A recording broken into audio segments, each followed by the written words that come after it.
Just be my husband until dessert. She said it in the passenger seat of my own truck, in the parking lot behind the DeSoto House Hotel in Galena, Illinois, at 6:20 on a Thursday evening in October. I said, until dessert. Until dessert, he'll order coffee, he'll do about 10 minutes, he'll go up to his room, he's 71, he's on Chicago time, and he's been on a plane. I said, Ren, I don't know anything about you. And she said, you know everything about me. You've had coffee with me at 6:40 in the morning for 2 years, you just don't know what I told him. Then she turned in the seat and said, we've been married 14 months. We got married in Dubuque. You proposed in the shop. You have a sister in Rockford. You don't like fish. I said, I like fish. And she said, you don't tonight. Her father kept us at that table until 10. Then he moved us to the hotel bar, and I got home at 1:20 in the morning. My name's Judd Marchetti. I'm 46. I run a bakery on Bench Street in Galena, 2 ovens, 1 part-time girl, open at 6, out of everything by 11, done by noon. Ren Abbott is 36 and owns the bookshop 4 doors down. And here is the entire history of me and Ren Abbott before that Thursday. 2 years, 3 months. Every weekday, 6:40 in the morning, she came in the side door before either of us was open, and I gave her a coffee and whatever had come out wrong, a split loaf, a scone with no middle, and she sat on the flour bin and we talked for 11 minutes, and then she went and opened her shop. 11 minutes a day, 5 days a week, for 2 years. That is about 450 hours, if you do it, which I have. And in 450 hours, I never once asked that woman to dinner, and she never once asked me, and if her father had not got on a plane, I believe, with my whole chest, that we would still be doing 11 minutes a day right now. The briefing took the length of a walk across a parking lot, which is not enough. Here's the part she told me fast, going up the steps. 14 months earlier, the previous August, her father had called her for the 9th or 10th time that year about a man, a colleague's son. Divorced, decent, lives in Naperville, why won't you just have lunch with him? And Ren had said, into the phone, standing in her own shop, Dad, I'm married. She had not planned it. She said it the way you put your hand out to stop a door. And it worked. It worked so completely that it frightened her. He stopped. 9 years of that and it stopped in 1 sentence. So she kept it. 14 months. A husband called Judd because that was the first name that came into her head, which I have decided to be flattered by, and a wedding in Dubuque, and a whole life she'd built out of pieces of the 11 minutes. And then in September he'd said, I'm coming to Galena. I'd like to meet him. She said, I had 4 weeks to find a husband, and I know one man. Her father's name was Gordon Abbott. 71 years old, retired, 6'1", wearing a jacket at a restaurant in Galena on a Thursday. He'd spent 22 years as an appellate judge in Illinois. Nobody had mentioned that part in the parking lot. He stood up when we came to the table. He shook my hand and held it about a half-second longer than you do, and he said, Judd. Finally. And then, for the next 3 hours, that man asked me questions. Not aggressively. I want to be very clear, because this is the thing I keep having to explain about that evening. He was warm. He was funny. He asked after the bakery and he knew what a proof box was, and he told a genuinely good story about a courthouse in Peoria. And in between, about every 4th question, he'd put one down like a man setting a stone in a wall. Where in Dubuque? Who stood up for you? What's your sister's name? In Rockford. I got most of them. I'm not a natural liar, but I am a man who has stood behind a counter for 20 years, and I can talk. I said the courthouse in Dubuque. I said nobody stood up for us. It was 2 witnesses off the street, which is a thing that happens, and which had the enormous advantage of being unverifiable. The one I nearly went down on was the sister. He said, your sister in Rockford. What's her name? And I do have a sister. She lives in Rockford. Her name is Adrian, and she is 51, and we speak twice a year. So I said Adrian, and he said, older or younger? And I said older, and he said, does she come down? And that is the question that nearly finished me, because the honest answer is no, she has never once come down, and I could not work out in the 2 seconds available whether a man's sister not visiting in 14 months of marriage was a thing that would ring a bell. I said, not often, we're not close. And he said no, and let it go, and I did not understand until about 4 hours later that he let it go, because it was the first completely true thing I'd said all night, and he could hear the difference. there was one more. At about 10 to 8, he asked what side of the bed she sleeps on. I said, the right, facing the door. Ren went very slightly still next to me. I had no idea. I want to be clear about that, I guessed. And I found out about 8 months later that I was correct.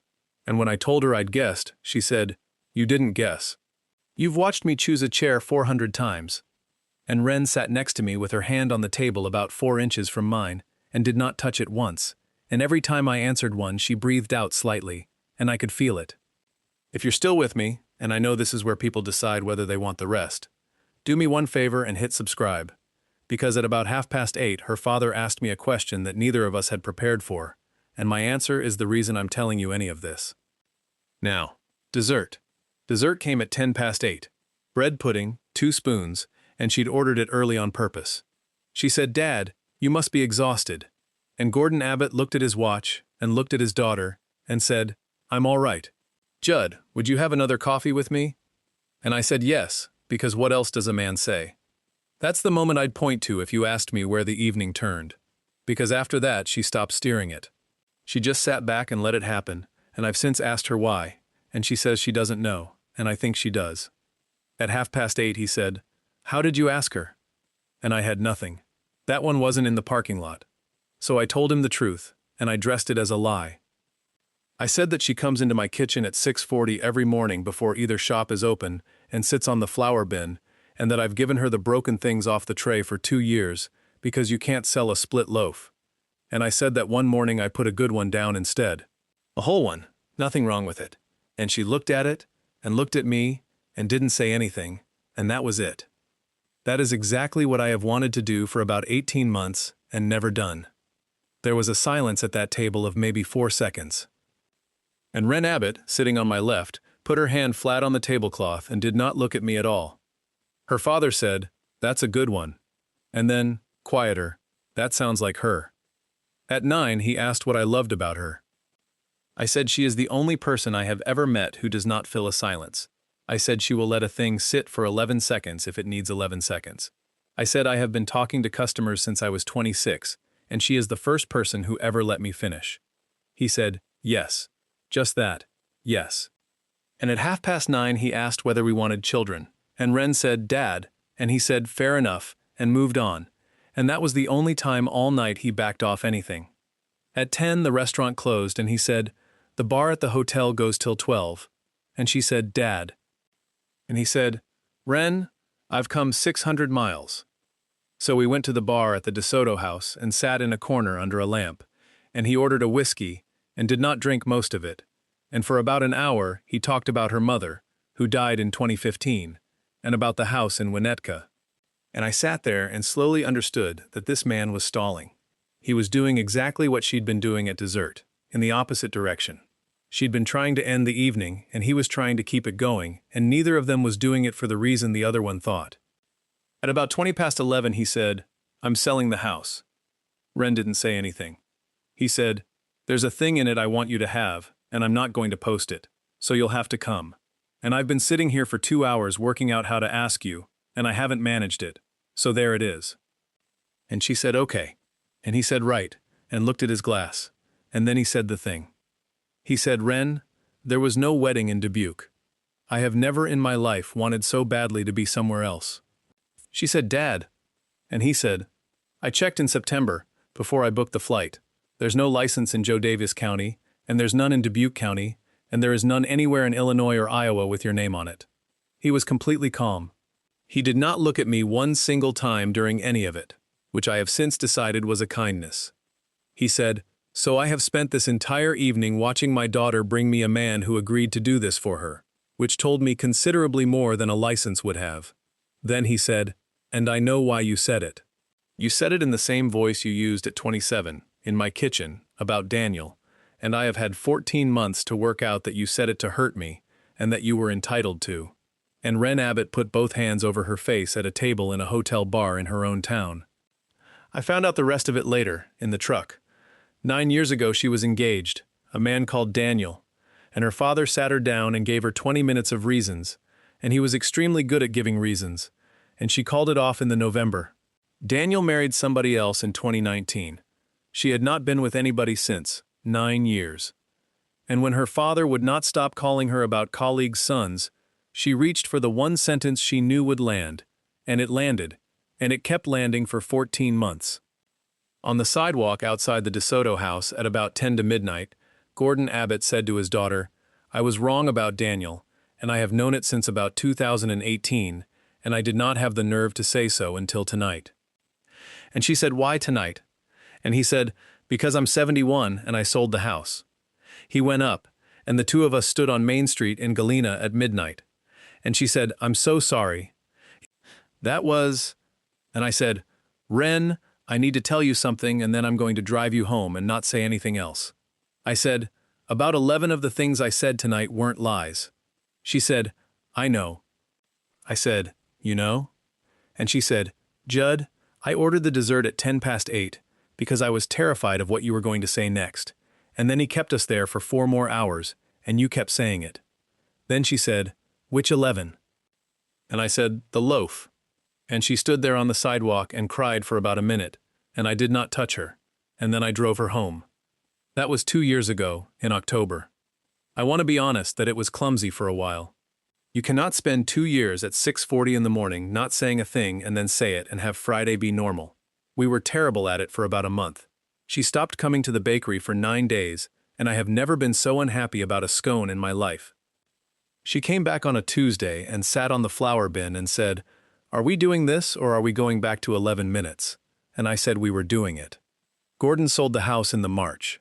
The thing he wanted her to have was her mother's sewing table, which is now in the back of the bookshop with a lamp on it. He comes for a week every October.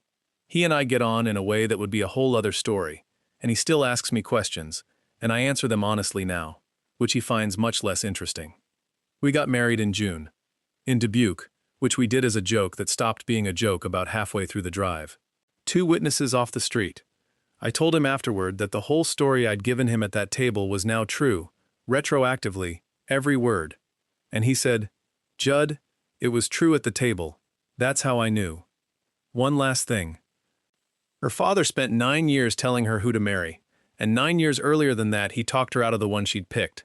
And when she finally wanted him to stop, she looked for the sentence that would do the most damage, and she found it, and she said it, and she kept saying it for 14 months. Some people who've heard this tell me that's the cruelest thing you can say to a parent, that she took the thing he most wanted for her and used it as a blade. Other people tell me she'd been holding a door shut with her shoulder for 9 years, and she was allowed to use whatever was in reach. So settle it for me in the comments. Was she wrong to say it, or had he earned it? And if you sat through all of that with me, subscribe. There's a new one every week, and every single one of them is about 2 people who took 2 years to say an 11-minute thing. Thanks for sitting with me.